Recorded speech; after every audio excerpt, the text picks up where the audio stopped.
नमस्कार द्राक्ष बागायतदार बंधूंनो, आपण ऐकता आहात गॅलेक्सी केअरची ही एप्रिल छाटणी संदर्भातली पहिली कार्यशाळा. खरं तर या वर्षीच्या या सगळ्या कार्यशाळा ज्या आहेत त्या आपण डायरेक्ट फिजिकल उपस्थित राहून त्या ठिकाणी आयोजित केलेल्या होत्या.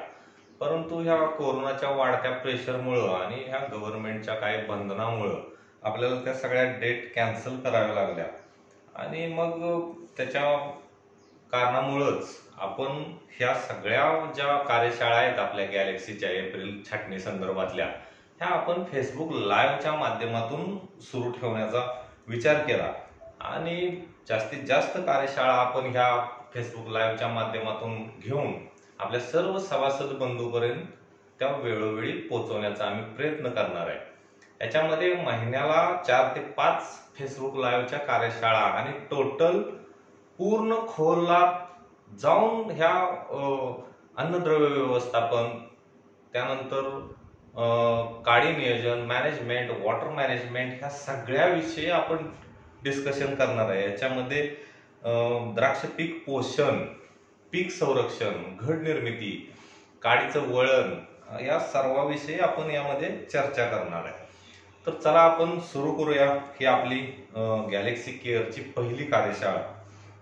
तर ही कार्यशाळा मित्रांनो सुरू करत असताना सगळ्यात पहिल्यांदा एक गोष्ट मला तुम्हाला सांगायची आहे की आजच्या सद्य परिस्थितीमध्ये द्राक्ष शेती आपली कुठल्या वळणावर आहे आणि आपण आता इथून पुढे काय करायचं. कारण जर गेल्या 2-3 वर्षाचं जर पाठीमागचा आपला द्राक्षाचा परफॉर्मन्स बघितला तर सातत्यानं दराची घसरण, लॉकडाऊनचा इफेक्ट, अवकाळी पाऊस ह्याच्यामुळं जे आपलं उत्पादन आहे हे बऱ्याचशा द्राक्ष बागायतदारांचं अडचणीत आलं आणि आज आर्थिक अडचणीत सर्वसाधारणपणे द्राक्ष शेती असं म्हटलं तरी वावगं ठरणार नाही. याच्यामध्ये सगळ्यात महत्वाची गोष्ट आहे की थॉम्सन ह्या व्हरायटीचा जर आज आपण विचार केला तर थॉम्सन ही व्हरायटी आज सगळ्यात जास्त स्ट्रगल करते. याचं कारण असं की ही मागच्या वर्षी लॉकडाऊनमुळे निर्यात थांबली, यावर्षी युरोपियन बाजारपेठा किंवा जगभरात जे लॉकडाऊनची परिस्थिती निर्माण झाली ह्या परिस्थितीमुळं जी कोलॅप्स झालेली मार्केट आहे ही मार्केट स्टेबल व्हायला अजून वेळ लागतोय. म्हणजे जी आर्थिक घडी सगळ्यांची बिघडली आहे, टोटल जगभर सगळ्या लोकांची आर्थिक घडी बिघडली, त्याचा परिणाम हा द्राक्षाच्या किंवा सगळ्याच मार्केटवर झाला आणि अनुषंगानं युरोपियन बाजारपेठांचे रेट हे खूप खाली राहिले आणि थॉम्सनचा जर विचार केला तर ती प्रामुख्यानं युरोपच्या बाजारासाठी किंवा सुपर मार्केटसाठी सगळ्यात जास्त जाती. सलग 2 वर्ष त्या व्हरायटीनं आर्थिक तोटा सहन केलेला आहे. त्याचबरोबर लांब व्हरायटीचा जर विचार केला तर लांब व्हरायटीची सुद्धा परिस्थिती ह्या वर्षी फारशी चांगली नाही, परंतु थॉम्सन पेक्षा थोडी स्टेबल आहे. 40-45 रुपयांपर्यंत लांब व्हरायटीची द्राक्ष ह्या वर्षी विकली, पण त्याचा सुद्धा एक्सपोर्टवर खूप मोठा इफेक्ट झाला. ही जी सगळी लांब व्हरायटी ही जास्तीत जास्त लोकल साठीच विकली गेली. त्या मानानं जर बघितलं तर आपल्या ज्या कलर व्हरायटी आहे ह्या कलर व्हरायटींना यावर्षी मार्केट थोडीशी स्टेबल राहिली आणि ह्या कलर व्हरायटीच्या लोकांचे पैसे झाले. म्हणजे जर सांगलीचा विचार केला तर इलॉंगेटेड कलर जे आहे कृष्णा किंवा सुपर सोना, कृष्णा किंवा ज्योती किंवा सरिता ह्या ज्या सुपर किंवा लांब इलॉंगेटेड ब्लॅक व्हरायटी आहे ह्यांची मार्केट स्टेबल होती. नाशिकचा विचार केला तर त्या तुलनेत थॉम्सनच्या तुलनेत किंवा सोनक्का माणिकच्या म्हणून RKSS यांच्या तुलनेत जम्बो पर्पल आणि क्रिम्सन ह्या व्हरायटींना त्या पटीत चांगले रेट राहिले. खर तर हा सगळा इफेक्ट लॉकडाऊनमुळे आहे. ह्याच्यामध्ये आणखीन एक गोष्ट किंवा एक मुद्दा मला नमूद करायचा आहे की मी बऱ्याच ठिकाणी ह्या द्राक्षा संबंधी व्हिजिट करतो किंवा द्राक्ष पिकणाऱ्या बऱ्याचशा एरियात मी ज्या वेळेला जातो त्यावेळेला तिथली इकॉनॉमी समजून घेण्याचा प्रयत्न करतो. तर द्राक्षाचे रेट पडण्यापाठीमाग आणखीन एक कारण माझ्या मते आहे की जे वाढत चाललेली द्राक्षाची लागण.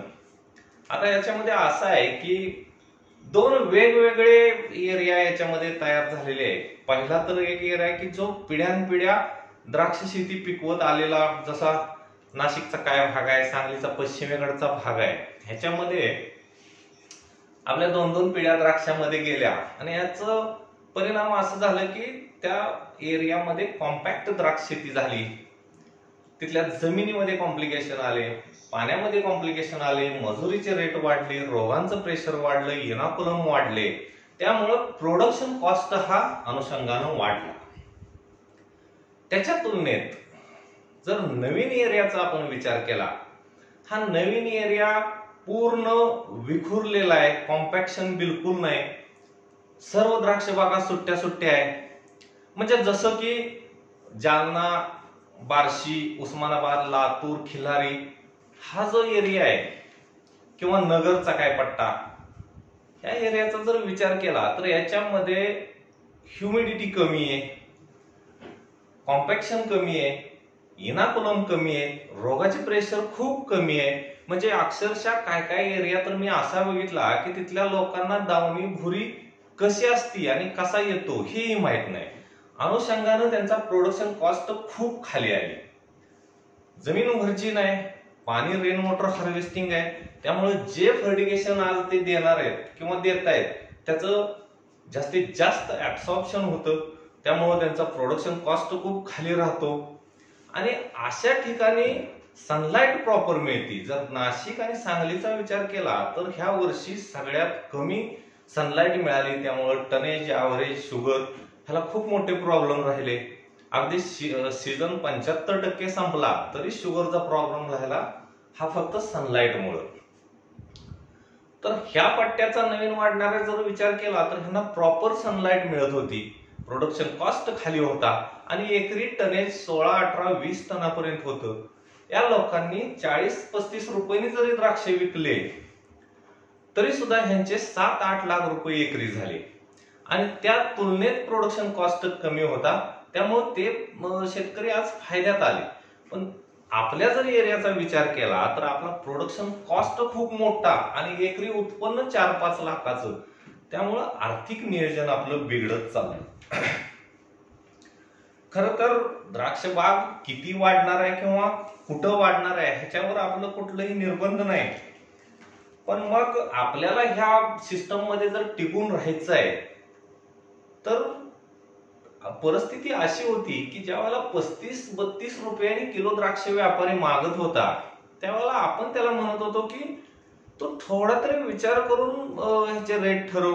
पण ऍक्च्युअली कंडिशन अशी होती की 35 रुपयांनी देऊन सुद्धा लोक द्राक्ष सुकी असणारी लोक मी बघितली. त्यामुळं आपण व्यापाऱ्यांना दोष देणं किंवा इतर व्यवस्थेला दोष देण्यापेक्षा मला वाटतं की आपल्याला आज काय अडचणी आहे आणि ह्या अडचणीत आपण कसं टिकून राहिलं पाहिजे आणि ह्यात जर आपल्याला टिकायचं असेल तर त्याच्या पाठीमाग एकच गोष्ट आहे आणि ती गोष्ट म्हणजे आपण स्वतः अभ्यास करणे, द्राक्ष शेतीचं पूर्ण ज्ञान आणि नॉलेज आणि त्याचे सगळे बारकावे हे आपल्याला शिकून घेणं गरजेचं आहे. जर आपण आपला प्रोडक्शन कॉस्ट मध्ये जो खर्च करतो, जी खतं वापरतो, जे पेस्टिसाइड वापरतो, जे पीजीआर वापरतो किंवा आपण ज्या काय मॅनेजमेंट मध्ये जे काम करणार आहे त्याचा आपल्या द्राक्ष शेतीला काय उपयोग आहे का, हे जर आपण पहिल्यांदा जाणून घेतलं आणि मग तो खर्च जर केला तर नक्कीच आपण प्रोडक्शन कॉस्ट मध्ये खाली येऊ शकतो. म्हणजे एका वाक्यात जर सांगायला गेलं तर आतापर्यंत आंधळेपणाने केलेली द्राक्ष शेती फायद्याची होती, पण इथून पुढं थोडी डोळसपणे करणं गरजेचं आहे. आणि आता हे प्रोडक्शन कॉस्ट खाली आणण्यामध्ये बऱ्याच गोष्टी कारणीभूत आहे, पण त्यापैकी एक मुद्दा जो आहे बोध व्यवस्थापन. ह्या बोध व्यवस्थापनावर आज आपण आपल्या कार्यशाळेमध्ये चर्चा करणार आहे. आता हे बोध व्यवस्थापन का गरजेचं आहे तर बोध व्यवस्थापनामध्ये आपण जे फर्टिगेशन करणार आहे, जे फर्टिलायझर आपण पीक पोषणासाठी त्या वेलीला पुरवणार आहे ती अन्नद्रव्य जास्तीत जास्त इफिशियन्सी वाढून त्या वेलीपर्यंत पोहोचली तर आपला प्रोडक्शन कॉस्ट त्या पीक पोषणावरचा कमी होणार आहे आणि ते देणार असणारी जी अन्नद्रव्य आहे ही त्या वेलींना पोहोचण्यासाठी सगळ्यात महत्वाची जी गोष्ट आहे तो आपला बोध आणि तो बोध कार्यक्षम असणं गरजेचं आहे. आता बोध चांगला असणं किंवा कार्यक्षम असणं ह्याच्या पाठीमागं काय गोष्टी आहे किंवा काय बघायला पाहिजे आपल्याला, कशाच्या आधारावर आपण म्हणणार आहे की हे बोध चांगले आहे किंवा आपली जमीन चांगली आहे. तर ह्याच्यामध्ये 3 महत्वाच्या गोष्टी आहे की ज्याला आपण म्हणू शकतो की याच्या आधारे आपण आपल्या बोधाची चाचणी करू शकतो की हे बोध आपले कार्यक्षम आहे. याच्यामध्ये पहिलं तर त्या जमिनीचे भौतिक गुणधर्म जे आपण फिजिकल पॅरामीटरची टेस्ट करतो, ह्या फिजिकल पॅरामीटरच्या रिपोर्टमध्ये आपल्याला ते सगळे कॉलम येतात की आपल्या जमिनीची भौतिक रचना कशी आहे आणि त्याची काय क्वालिटी आहे. ह्याच्यामध्ये पहिला जो आपण विचार करण्याचा मुद्दा आहे ज्याला आपण फिजिकल पॅरामीटर म्हणतो, ह्या फिजिकल पॅरामीटर मध्ये जमिनीची वॉटर होल्डिंग कॅपॅसिटी किती आहे हे आपल्याला माहित असणं गरजेचं आहे. मग आता ती जमीन आपल्याला आपल्या वाट्याला कशा प्रकारची आली ही तर आपण ठरवू शकत नाही, पण ज्या प्रकारची जमीन आपल्या वाट्याला आलेली आहे त्याच्यामध्ये आपण काय भौतिक गुणधर्म बदलू शकतो.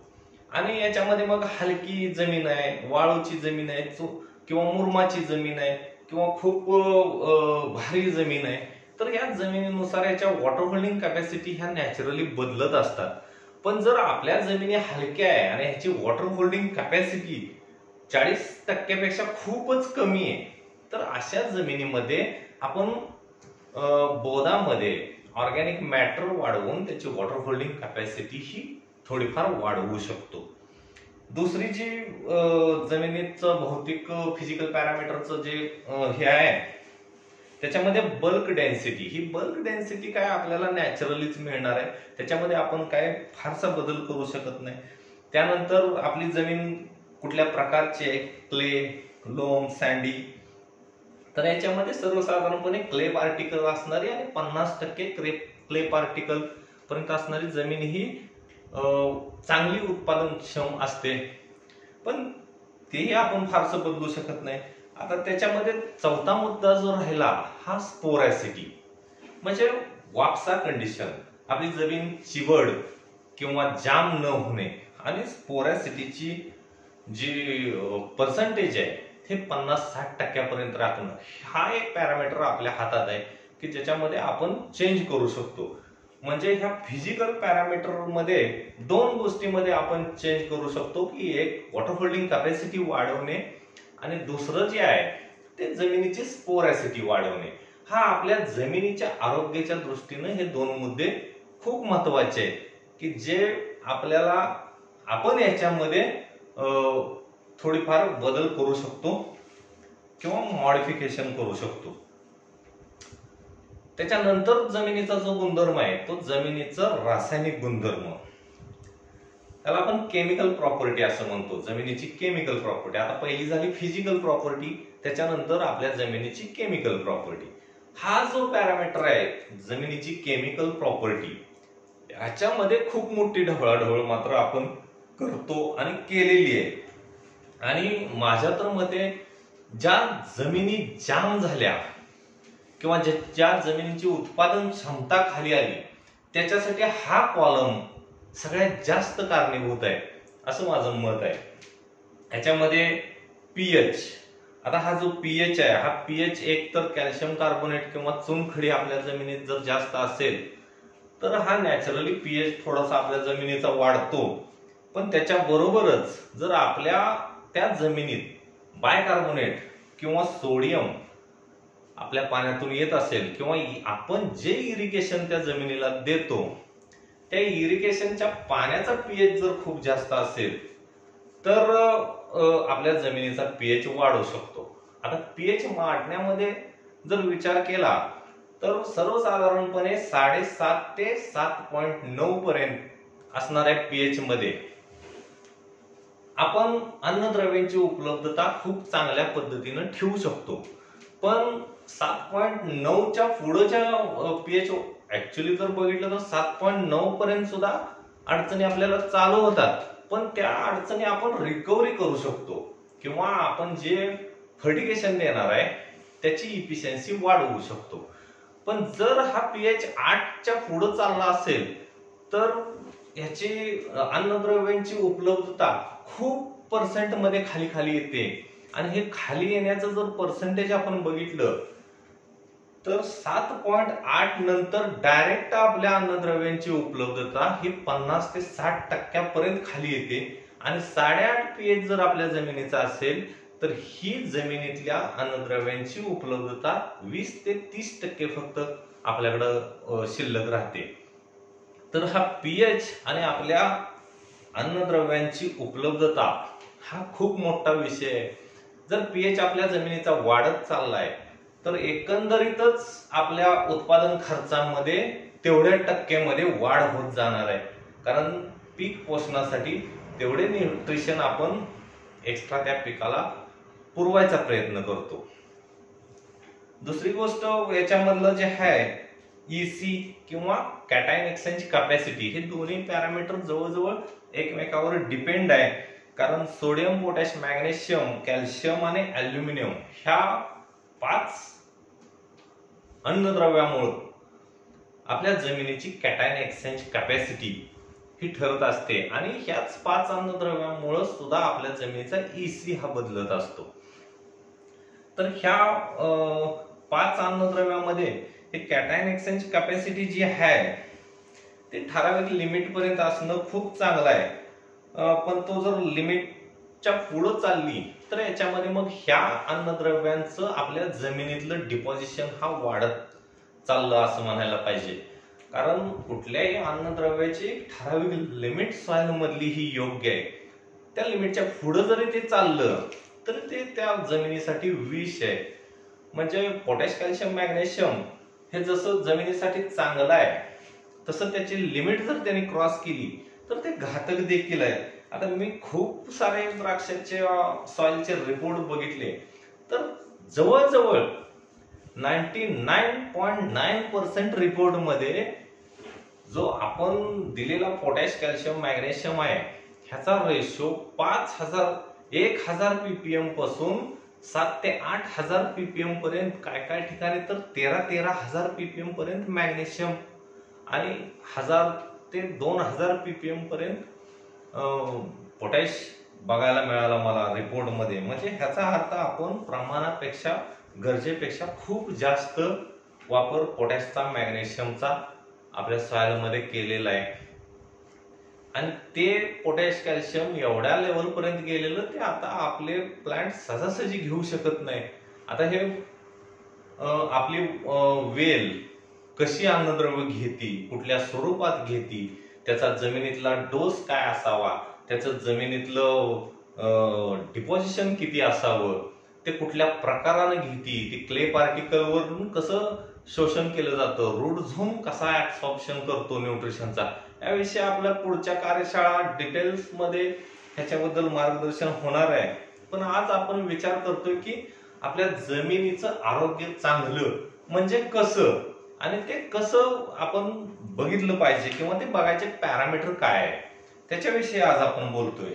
तर याच्यामध्ये पहिलं झालं भौतिक गुणधर्म, हे तर नॅचरली आपल्याला मिळणार आहे.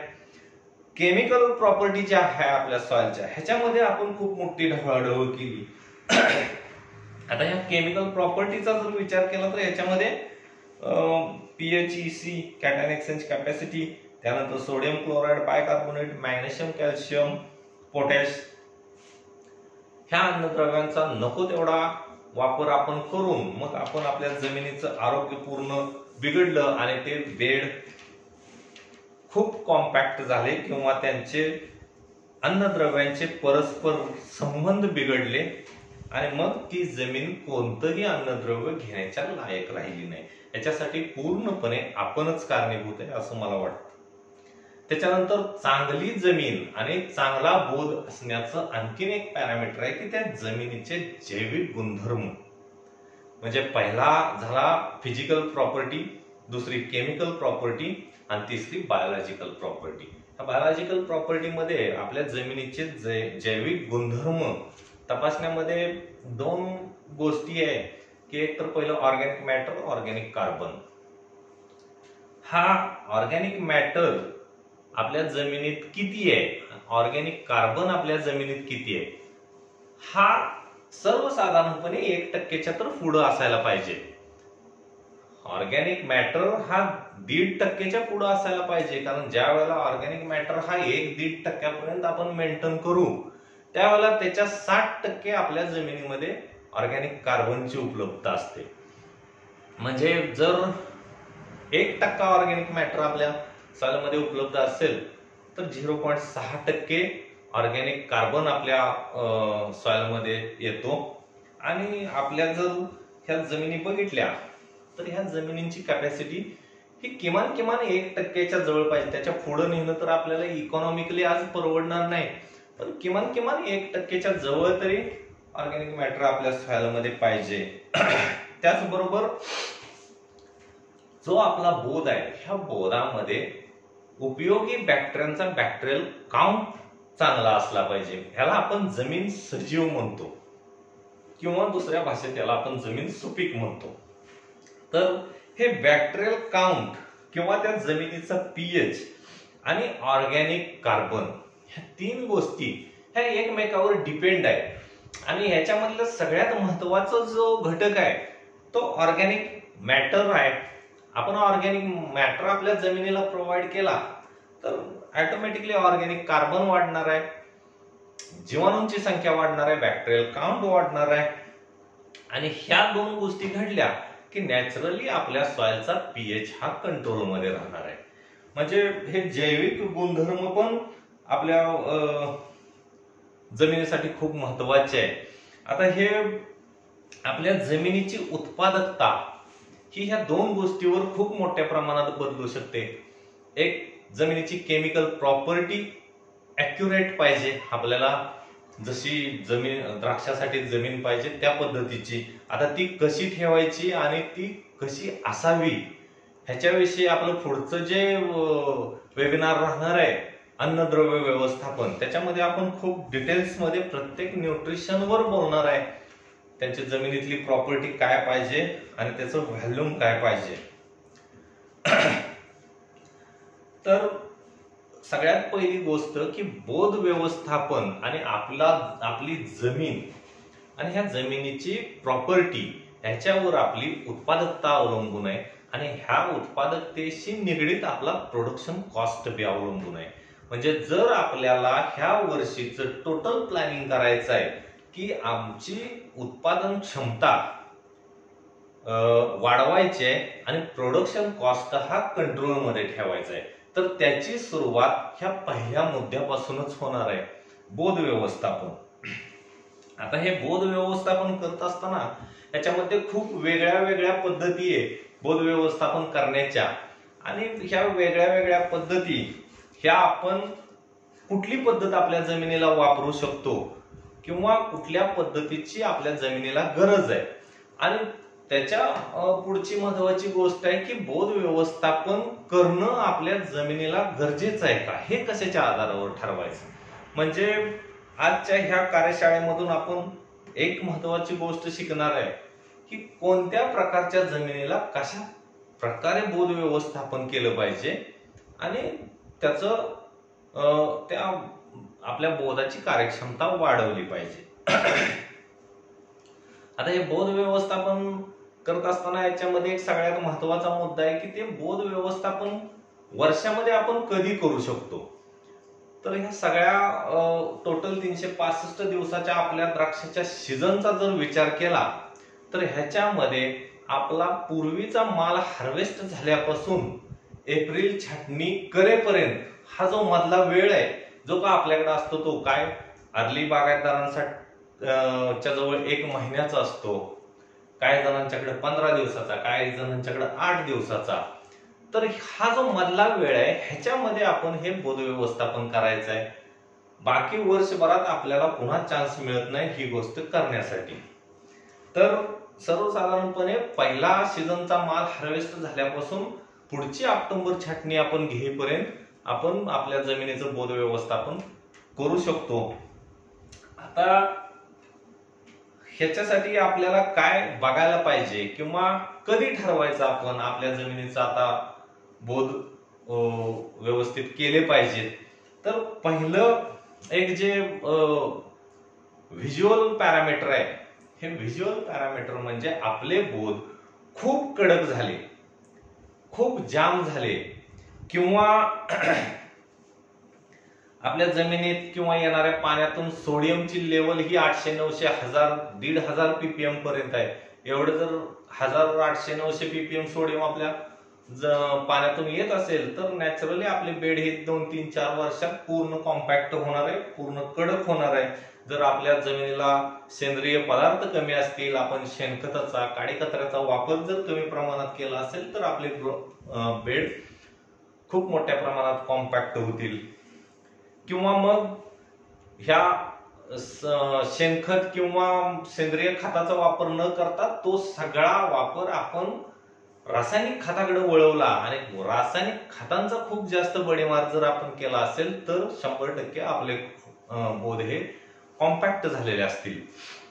तर हे कॉम्पॅक्ट झालेले बोध म्हणजे आपली जमीन उकरण्यास योग्य नाही, चांगली उकरत नाही किंवा बेड खूप घट्ट झाले, कोणतंही खत दिलं तर वर आपल्या बागेत, कॅनॉपीमध्ये, मालामध्ये, मालाच्या कलर, साईज मध्ये कोणताही फरक आपल्याला डोळ्यानं दिसत नाही, याचा अर्थ ते अन्नद्रव्य घेऊ शकत नाही। किंवा आपण जे ड्रीपद्वारे पाणी आपल्या बोधाला दिलं ते पाणी 3-4 तास दिल्यानंतर जमिनीत न मुरता वाफ्यामध्ये बाहेर यायला, बोधाच्या तळाकडून वाफ्यामध्ये बाहेर यायला चालू होतं।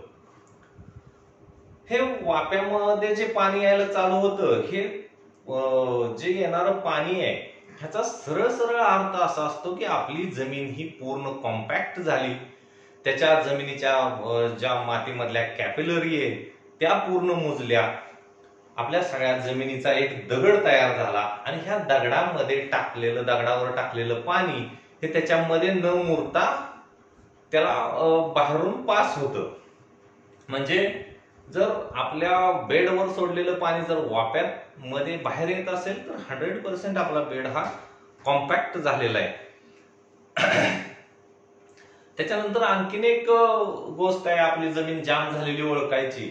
जर पावसाळ्यामध्ये ज्यावेळेला आपण एप्रिल छाटणीचे काडीचे शेंडे मारतो, टॉपिंग करतो आणि त्याचे 1-2 खोडे नवीन वाढणारे शेंडे काढून टाकतो, त्याच्यानंतर जर खूप जोरदार खुडा वाढत असेल किंवा खूप जास्त मुळ्या जर आपल्या ओलांड्याला, काडीला सुटत असतील तर ओळखून घ्यायचं की आपले बोध हे खूप जाम झालेले आहे। आता ह्याच्या संबंधी मला वाटतं मी नंतरच्या कधीतरी ह्याच्यात बोलीन कार्यशाळेत की जास्त खुडा किंवा जास्त शेंडे काडीच्या टॉपिंग नंतर का वाढतात आणि खोडाला मुळ्या का सुटतात आणि ह्याचं रिलेशन आपल्या बेडशी किंवा बेडच्या कॉम्पॅक्शनशी कसं काय आहे। कारण एक मी 2 मिनिटात तो विषय सांगूनच टाकतो।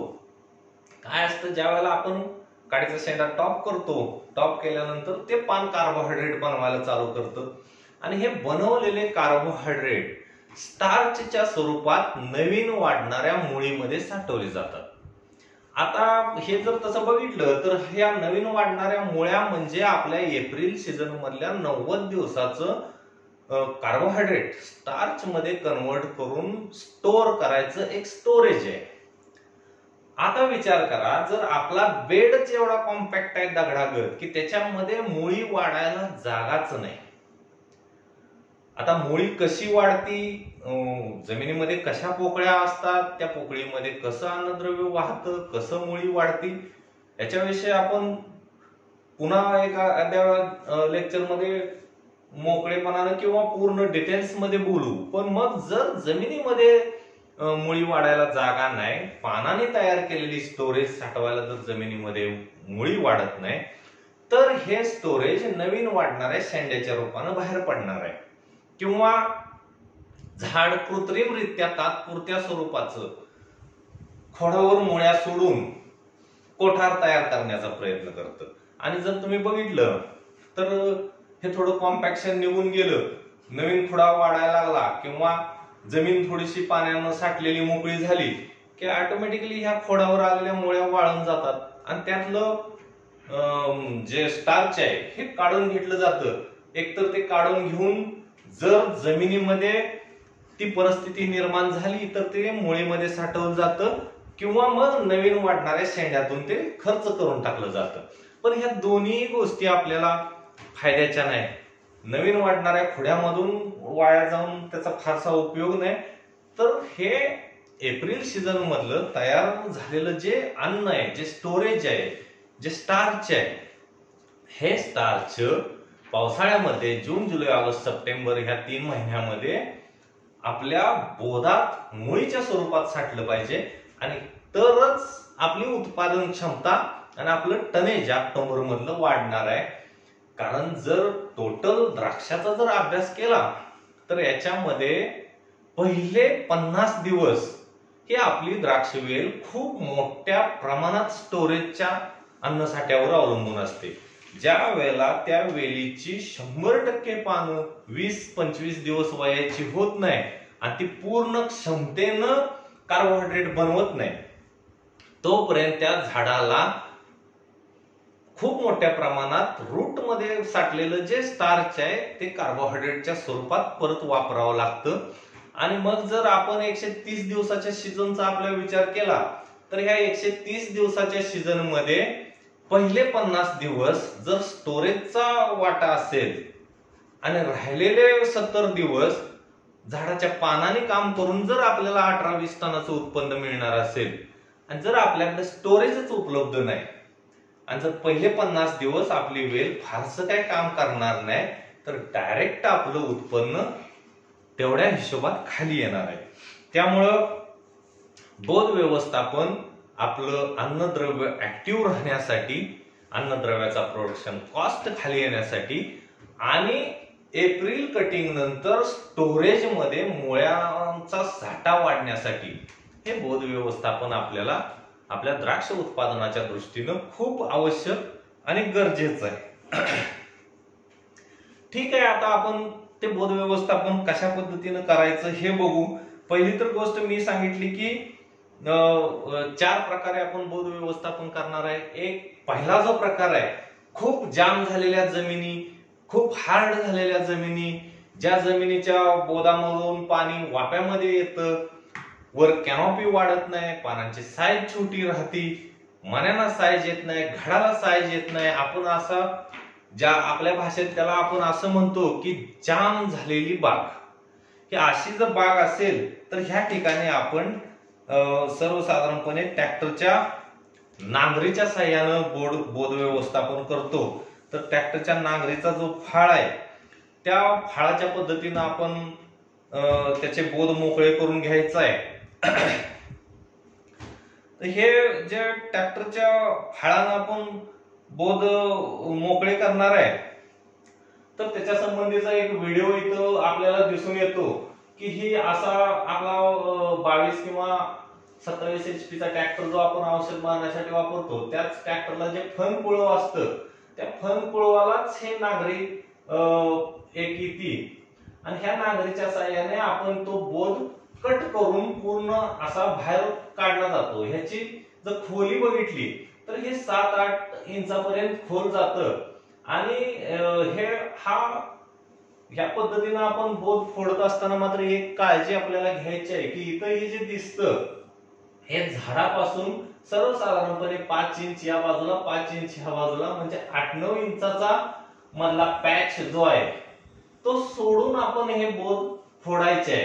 ह्याच्यामध्ये एक काळजी आपल्याला घ्यायची आहे की आपल्याला 20% पेक्षा जास्त मुळी इथं तोडायची नाही, किंवा जास्त खूप मोठ्या खोल मशागत करून खूप जास्त मुळ्या तोडायच्या नाही.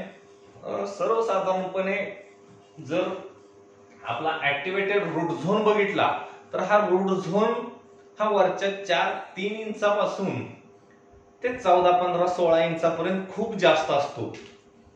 परंतु ह्या पद्धतीनं जर आपण नांगरी फाळाच्या पद्धतीनं जर बोध उघडले तर खूप जाम झालेल्या जमिनींना चांगला फायदा याच्यामध्ये होतो. म्हणजे हे बोध सर्वसाधारणपणे आपण दोन्ही बाजूने एक एक नांगरीचा तास मारून हे बोध असे उघडून घेतले, त्याच्यानंतर मध्ये जी माती राहणार आहे ती माती मजुरांच्या साह्यानं खोऱ्यानं ती थोडीशी आपण बाजूला काढून घ्यायची आहे, किंवा जी चार पडणार आहे आपली फाळाची त्या फाळामध्ये ओढून घ्यायची आणि ती माती ओढल्यानंतर मध्ये अशी गल्ली तयार होती. याच्यामध्ये फायदा एक काय होतो की संपूर्ण बोध आपल्याला रिकव्हर करता येतो ह्या पद्धतीमध्ये. म्हणजे पहिल्यांदा तर आपण जर बघितलं तर ते नांगरी फाळानं जो आपण बोध फोडतो त्याच्यामध्ये एक चर पडती दोन्ही बाजूला, आणि त्या चरीमध्ये खोऱ्याच्या साह्याने ही मधली माती त्या चरीमध्ये पाडली की ह्या मधल्या भागामध्ये जो का ऑर्गॅनिक मॅटर, ऑर्गॅनिक कार्बन, जे काय न्यूट्रिशन, अन्नद्रव्य होती ही वायाला न जाता त्या चरीमध्ये जाणार आहे, आणि तिथं आपल्याला जी नवीन एरियल रूट झोन तयार होणार आहे त्या रूट झोनला तिथं सुद्धा अन्नद्रव्य मिळणार आहे की ह्या पोर्शन मध्ये हा मधला भाग जर आपण इथं ओढून घेतला ह्याच्यामध्ये तर ह्या ठिकाणी जो आपला ऍक्टिव्हेटेड रूट झोन असतो त्याला सुद्धा अन्नद्रव्य उपलब्ध होणार आहे. आणि मग ह्या पद्धतीनं आपण ते बोध उघडून घेतले. आता हे उघडलेले बोध पुन्हा भरले पाहिजे. पुन्हा भरण्यासाठी ह्या ठिकाणी सगळ्यात महत्वाची गोष्ट म्हणजे थोडंसं शेणखत, म्हणजे एकरी 10 ते 15 टन शेणखत, आणि त्या शेणखताबरोबरच थोडं बागॅस किंवा मळी किंवा भुस्सा किंवा एखाद्या मक्याचा कुट्टा किंवा सोयाबीनचं ते मिळतं तो भुस्सा, किंवा जे ऑर्गॅनिक कार्बन किंवा ऑर्गॅनिक मॅटर जो का स्वरूपात आपल्याला सगळ्यात कमी खर्चात मिळणार आहे असं कोणतंही कुजणारा पदार्थ ह्या शेणखताच्या 50% आपल्याला त्यामध्ये वापरायचं आहे. म्हणजे सर्वसाधारणपणे 15 टन जर आपण शेणखत वापरलं तर एक 7-8 टनापर्यंत बागॅस, मळी किंवा असा भुस्सा किंवा मक्याची ताट ही जर आपण त्याच्यामध्ये मिक्स केली तर सगळ्यात पहिल्यांदा तो उघडलेला जो बेड आहे त्या उघडलेल्या बेडमध्ये जो आपल्याला बेसल डोस टाकणं आवश्यक आहे तो बेसल डोस त्या ड्रिपर खाली टाकून घ्यायचा आहे. त्याच्यानंतर त्याच्यावर शेणखत आणि हे जे ऑर्गॅनिक मॅटर असणार पदार्थ टाकायचे आहे, आणि त्याच्यावर असं चिपट किंवा मग द्राक्षाची कटिंग केलेली काडी पूर्ण भरायची आहे. म्हणजे ही जी पद्धत आहे ही बोध व्यवस्थापनातली थोडीशी खर्चिक आहे, पण खर्चिक असली तरी हा बाग पूर्ण जाम झालेला बाग आपण आता तोडून टाकणार आहे, त्याच्यापेक्षा हे बोध व्यवस्थापन करणं खूप चांगलं आणि कमी खर्चाचं आहे. ह्या पद्धतीनं आपण एकदा बोध बनवले का ते बोध पुन्हा एक त्याचे नॅचरली जे इकोसिस्टम आहे ती त्याच्यामध्ये स्टार्ट होते आणि ती माती आपली जिवंत जास्त दिवस राहते. हे अशा पद्धतीनं जर आपण त्याच्यावर पुन्हा काड्या टाकल्या आणि चिपट टाकलं, आणि हे चिपट टाकल्यानंतर आपण त्याच्यावर थोडीशी माती लावून घ्यायची आहे ह्या सगळ्या मॅटरवर. ही माती लावत असताना ही माती खूप मोठी, खूप जास्त त्याच्या बोकंडी टाकायची नाही. तर ही माती टाकत असताना एखादा इंचाचाच लेअर पडल किंवा मध्ये थोडं पॅटर्न उघडा राहील, दोन्ही बाजूनं माती बसेल अशा पद्धतीनं त्याच्यावर माती लावून घ्यायची आहे. इथं हे बघू शकता तुम्ही, हे आता सारा पद्धतीनं किंवा त्या साराच्या पत्र्याच्या सारा यंत्रानं माती लावलेली ह्या ठिकाणी. अशी जरी माती त्याला थोडीशी लावली आणि मधला पॅच थोडासा उघडा ठेवला किंवा 2 चाकी रोटरीच्या साह्यानं जरी त्याच्यावर माती उडवली आणि थोडासा एरिएशन साठी पार्ट उघडा ठेवला तर पुन्हा ह्या बेडला 1 वर्षभर आपण काहीही करायचं नाही. हा त्याच्यामध्ये पूर्ण सगळी इकोसिस्टम स्टार्ट होती. नॅचरल जी इकोसिस्टम आहे फर्मेंटेशन, त्यानंतर ऑर्गॅनिक कार्बन, त्यानंतर जीवाणू, त्यानंतर ह्युमस, त्यामध्ये वाढणाऱ्या मुळ्या, ही सगळी सिस्टम त्याच्यामध्ये चालू राहते.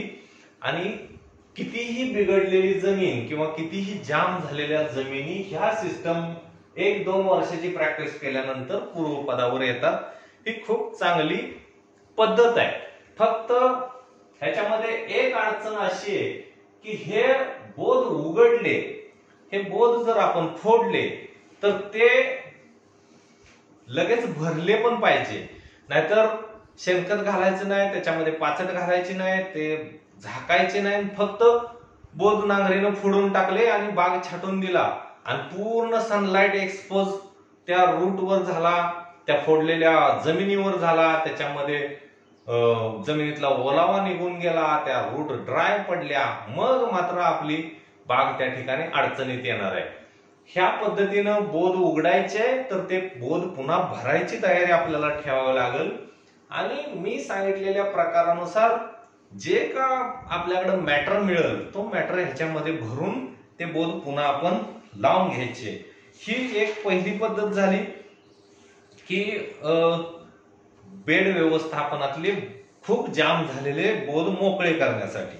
आता दुसरी एक जी पद्धत आहे ह्याच्यामध्ये ट्रॅक्टरचं जे फन कुळव आहे की ज्या ट्रॅक्टरचे जे फन आहे त्या फनाच्या आधारे आपण हे बेड थोडेसे कट करून घेऊ शकतो आणि याच्यामध्ये पुन्हा आपण ऑर्गॅनिक मॅटर वगैरे भरून पुन्हा हे बेड थोडेसे लावू शकतो. ही पद्धत आपण कुठं वापरणार आहे की आपला प्लॉट 1-2-3 वर्षाचा आहे, नवीन प्लॉट आहे, जमीन चांगली व्हर्जिन सॉइल होती, उत्पादन क्षमता ठीकठाक आहे, फारसं मोठं काय जमिनीला ऑर्गॅनिक मॅटर चांगला आहे दिलेला आहे आणि ठीक आहे व्यवस्थित बाग चाललेली आहे.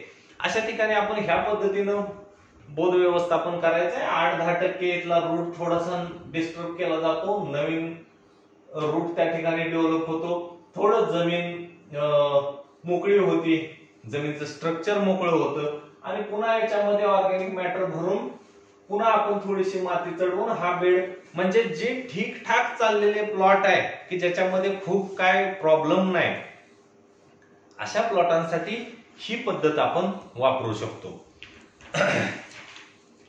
ह्याच्यानंतर आणखीन एक पद्धत खूप इंटरेस्टिंग आहे आणि ज्याचा सगळ्यात खूप जास्त फायदा आणि इफेक्ट आम्हाला जाणवून आला आणि ह्या पद्धतीमुळे आपला उत्पादन खर्च सुद्धा खाली येतो आणि आपण जे का जमिनीला मटेरियल देणार आहे त्याची रिकव्हरी रेट हा खूप जास्त आहे. म्हणजे ही जी पद्धत आहे ही ड्रिल पद्धत ज्याला आपण म्हणतो की जाम झालेल्या जमिनीवर बोधाला ड्रिल घ्यायचं. तर ह्या ड्रिल घेण्यामध्ये इथं आपण बघू शकता हे जे मशीन आहे हे 63 cc पेट्रोलवर चालणारं मशीन आहे आणि ह्याला हे जे ड्रिल आहे हे 6 इंची ड्रिल आहे, 6 इंची रुंदीचं. त्याच्यामध्ये आपली जी द्राक्ष बाग आहे ह्या द्राक्ष बागेच्या सेंटरला हे होल न घेता एका ड्रिपवर खाली घेतलेलं आहे. म्हणजे याच्यामध्ये काय केलं की 4 फुटाचा किंवा 5 फुटाचा जर बाग आहे तर त्याच्या सेंटरला हे ड्रिल न पाडता ते थोडस एका बाजूला घेतलं. घेण्याचा उद्देश असा की जर समजा पुढच्या वर्षी आपल्याला याच पद्धतीने काम करायचं आहे तर दुसऱ्या बाजूला जागा राहावी आपल्याला ड्रिल घेण्यासाठी. म्हणून या पद्धतीने ड्रिल त्या अर्थ ऑगर मशीनच्या साहाय्याने घेतलं. या मशीनची किंमत पण खूप फारशी नाही, 12 ते 13,000 रुपयाला हे मशीन येतं आणि ह्याचं जे ड्रिल आहे हे 6 इंची रुंदीचं ड्रिल आहे आणि ह्याची खोली जी आहे ही खूप भारी जमिनीमध्ये 14-15 इंचापर्यंत आहे. मुरमाड जमिनीमध्ये 10 ते 12 इंचापर्यंत ह्याची खोली आपण ठेवतो. या पद्धतीनं 2 झाडाच्या मध्ये फक्त एक ड्रिल जर आपण घेतलं तर ह्या ड्रिलचा खूप मोठे फायदे आपल्याला दिसून आले. सगळ्यात पहिली एक गोष्ट तुम्हाला सांगायची आहे की ही जी पद्धत मी आता तुम्हाला इथं सांगतोय म्हणजे ह्या जे पहिले बोध नांगरीनं फोडायची पद्धत ही व्यवस्थापन मी माझ्या स्वतःच्या शेतीमध्ये गेली 10 वर्षापासून तर करतोय. त्याच्यानंतर ह्या ड्रिल पद्धतीचा वापर मी मागच्या वर्षी माझ्या शेतीमध्ये केला, की पहिलं बघू हे ड्रिल घेतल्यानंतर किती रूट झोन तुटतो, जमीन किती मोकळी होती, बोध किती मोकळा होतो, बोधाच्या स्पोर्सिटीवर किती इफेक्ट होतो, न्यूट्रिशन अवेबिलिटीवर किती उपयोग होतो, किंवा ह्या पद्धतीने गेल्यानंतर घड निर्मितीवर किती इफेक्ट झाला, त्या घडाच्या साईजवर, मण्यांच्या साईजवर आणि एकंदरीत त्या झाडाच्या उत्पादन क्षमतेवर किती इफेक्ट झाला, हे सगळं मी ज्या वेळेला बघण्यासाठी माझ्या 4-5 प्लॉट मध्ये ह्याच्या कंट्रोल 2-2 लाईन मी घेतल्या, बाकी सगळा प्लॉट कंट्रोल सोडला आणि त्या प्रत्येक प्लॉट मधलं मी ह्या ड्रिल केलेल्या गोष्टीशी कम्पेअर केलं, तर ह्याच्यामध्ये खूप चांगले फायदे मला दिसून आले. दुसरी गोष्ट, ह्याच्यामध्ये जो का ऑर्गॅनिक मॅटर भरला होता, त्या ऑर्गॅनिक मॅटर मध्ये मी सुद्धा बदल केला, की काही ठिकाणी शेणखत, काही ठिकाणी बागॅस आणि शेणखत, काही ठिकाणी मळी आणि शेणखत, काही ठिकाणी चारवट जे कत्तलखान्यातले मिळतं ते चारवट आणि शेणखत, काही ठिकाणी थोडीशी राख वापरली, काही ठिकाणी गांडूळ खत वापरलं, काही ठिकाणी कोकोपीट वापरलं. असं वेगवेगळ्या ऑर्गॅनिक मॅटरने हे खड्डे भरले. तर ह्याच्यामध्ये पहिली तर गोष्ट मला झालेले फायदे, एक तर कितीही मोठा पाऊस झाला तर एवढं महाग, एवढं खर्च करून आणलेला ऑर्गॅनिक मॅटर हा बिलकुल धुवून जात नाही. तो जे चेंबर आपण तयार केला त्या चेंबर मध्ये जसाच्या तसा राहतो आणि तो 100% आपल्या जमिनीला उपयोगी येतो. आता सगळ्यात दुःखाची एक गोष्ट तुम्हाला सांगायची जर झाली तर आपण आज 20,000 ते 25,000 रुपयाच्या आत आपल्याला कुठल्याही ऑर्गॅनिक मॅटरची गाडी मिळत नाही. मग ते मळी, बगॅस किंवा शेणखत किंवा कंपोस्ट काही जर घ्यायला गेलं तर 20 ते 25,000 रुपये एका गाडीची किंमत आहे. वर्षाकाठी अशा आपण 2-2 गाड्या त्याला बोधावर टाकून देतो, धो धो धो धो धो पाऊस पडतो आणि जो का आपल्या जमिनीला उपयोगी असणारा ऑर्गॅनिक कार्बन सगळ्यात महत्वाचा आहे, तो सगळ्यात पहिली पावसामध्ये वाहून जातो. म्हणजे 50,000 रुपये आपण जर खर्च करणार आहे, तो खर्च आपल्या काही कामाला येणार नाही. तर उघडं शेणखत टाकणं, उघडं ऑर्गॅनिक मॅटर टाकणं हे न टाकण्याच्या बरोबर आहे. कारण ते पावसानं आपल्या जमिनीला लागत होत नाही, त्यातला खूप मोठा भाग हा वाहूनच जाणार आहे. या ड्रिल पद्धतीच्या सिस्टम मध्ये मात्र हे सगळं ऑर्गॅनिक मॅटर जे आपण घातलं ते डिपॉझिट होऊन आपल्या जमिनीमध्ये राहणार आहे. आता त्याच्यानंतर मी 1 वर्ष ते चेंबर किंवा तो खड्डा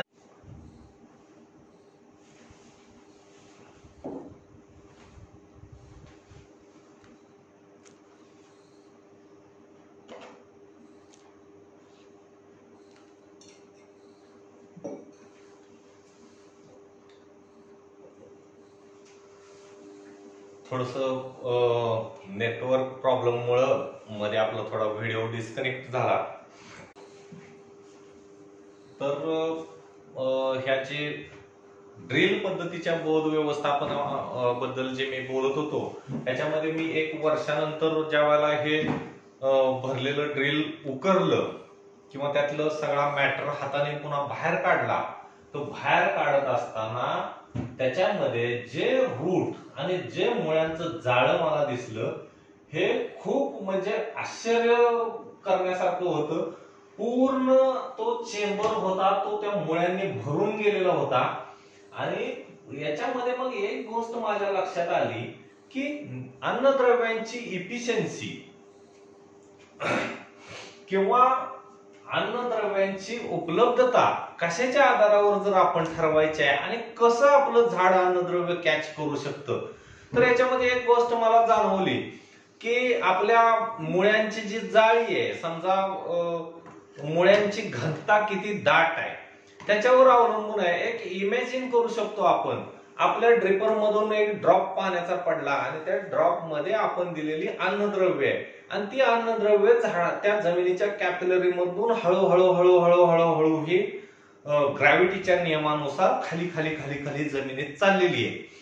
आता हे खाली खाली जात असताना आपले रूट झोन इकडं इकडं इकडं असे आहे, तर हे इकडं इकडं त्या रूट झोनकडे न्यूट्रिशन जाणार नाही, तर जेवढ्या मुळ्यांच्या जाळीमधून हे जे आपलं येणारं पाणी आणि अन्नद्रव्याचं सोल्युशन पास होत जाणार आहे, म्हणजे मुळ्यांची जेवढी घनता त्या पाण्याला पास करावी लागणार आहे तेवढी जास्त अन्नद्रव्याची ऍक्टिव्हिटी आपल्याकडे राहणार आहे. म्हणजे समजा पाण्याचा ड्रॉप चाललाय आणि त्या ड्रॉपला 2-4च मुळ्यांनी फक्त अडवलं तर ते 2-4% अन्नद्रव्य आपलं झाड घेणार आहे. पण अशा पद्धतीच्या चेंबर मधून जर पाणी आपलं खाली जाणार आहे आणि त्या चेंबर मध्ये तेवढा मुळ्यांचा साठा आहे, तर त्या प्रत्येक मुळीची काहीतरी रिक्वायरमेंट आहे ती पुरी करत करतच त्या अन्नद्रव्याला खाली जावं लागतं. म्हणजे जेवढी मुळांची घनता जास्त आहे तेवढ्या अन्नद्रव्यांची इफिशियन्सी जास्त आहे.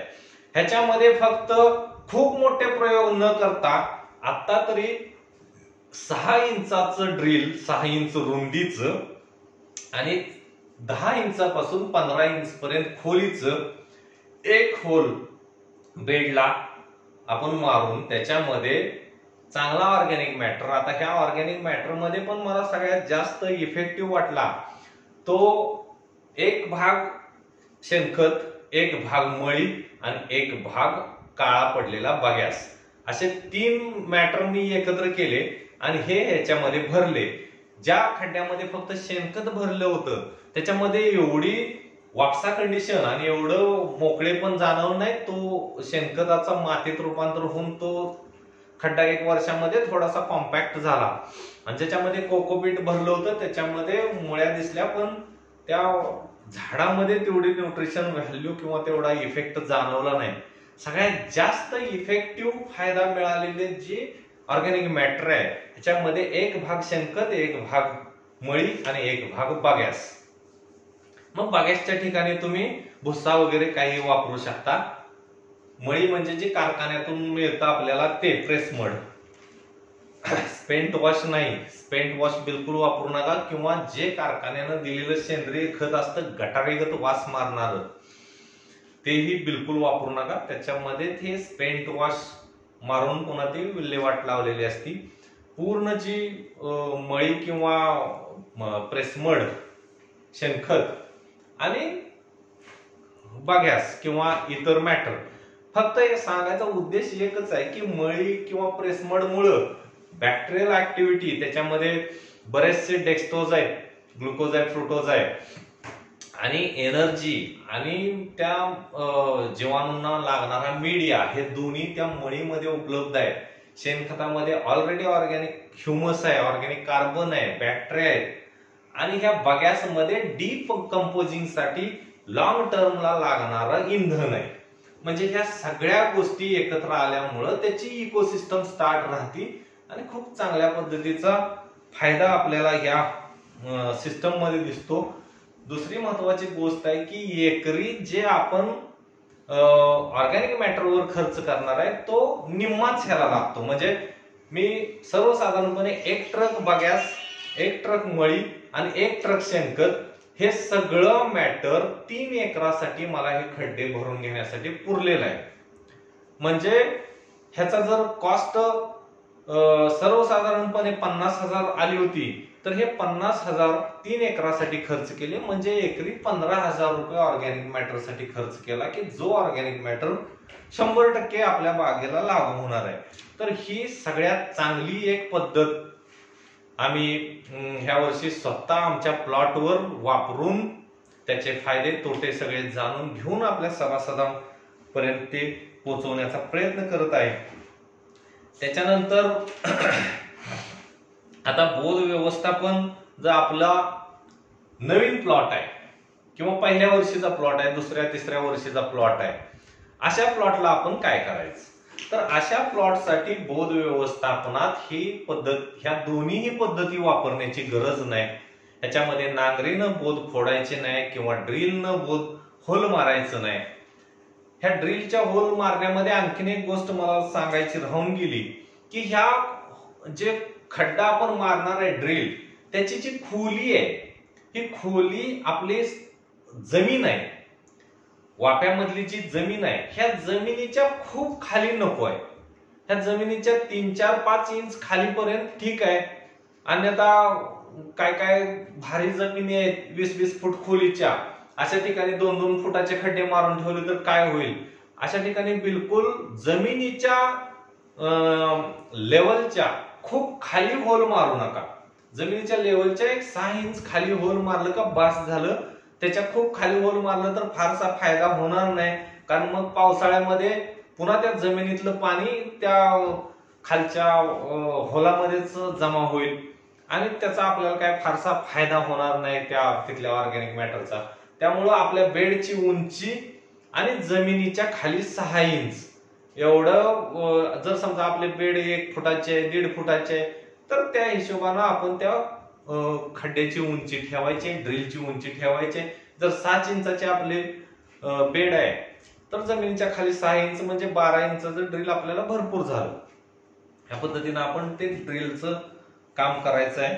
किंवा मग नवीन प्लॉट आहे, पहिल्या वर्षीचा प्लॉट आहे किंवा पहिले 1 ते 4 वर्षाची प्लॉट आहे की ह्या जमिनी लगेच कॉम्पॅक्ट होत नाही, याचे बोध चांगले असतात, याच्या झाडामध्ये स्टोरेज असतं. कॉम्पॅक्शन ही सर्वसाधारणपणे 4-5 वर्षानंतर चालू होतं. तर हे पहिले 1 ते 4 वर्षाचे जे प्लॉट आहे की ज्याच्यामध्ये फारशा अडचणी नाही आणि कॉम्पॅक्शन फारसं नसतं, अशामध्ये सरळ साध्या पद्धतीनं मजुराकडून खोऱ्याच्या साह्यानं त्या खोल्या करून घ्यायच्या. अशा पद्धतीनं थोडी माती काढून अशा खोल्या तयार करून घ्यायच्या. ह्याच्यामध्ये जे काय शेणखत, मॅटर, ऑर्गॅनिक मॅटर, रासायनिक खत जे भरायचं आहे ते ह्याच्यामध्ये टाकून द्यायचं आणि ही माती पुन्हा सारा यंत्राच्या साह्यानं लावून घ्यायची. हे पहिले 1 ते 4 वर्षाचे जे प्लॉट आहे नवीन, आणि ज्या जमिनी जाम झालेल्या नसतात शक्यतो पहिल्या 1 ते 4 वर्षामध्ये, अशा जमिनींना नांगरी पद्धत किंवा ड्रिल पद्धत कुठलीही पद्धत न वापरता थोड्या मजुराकडून खोल्या करायच्या. त्याच्यामध्ये रासायनिक खत जे आहे आपला डोस आपल्या जमिनीच्या प्रॉपर्टी प्रमाणे तो भरायचा आणि याच्यामध्ये तुम्ही काडी झाडाची टाकू शकता आणि त्या काडीला पुन्हा ही माती लावून घ्यायची. ही सरळ साध्या पद्धतीनं हे बेड व्यवस्थापन आपण पहिले 1 ते 4 वर्ष केलं तर फारसे प्रॉब्लेम आपल्या त्या प्लॉटला येत नाही. आता ह्या 4 पद्धती मी जे सांगितल्या ह्यामधली कुठली पद्धत आपल्या जमिनीसाठी आपल्या इकॉनॉमी कडून पॉसिबल आहे त्या पद्धतीनं आपण बोध व्यवस्थापन करून घ्यायचं आहे. पण बोध व्यवस्थापन किंवा एक दमदार बेड हा आपल्या पुढच्या व्यवस्थापनाच्या दृष्टीनं किंवा उत्पादनाच्या दृष्टीनं खूप महत्वाचा घटक आहे.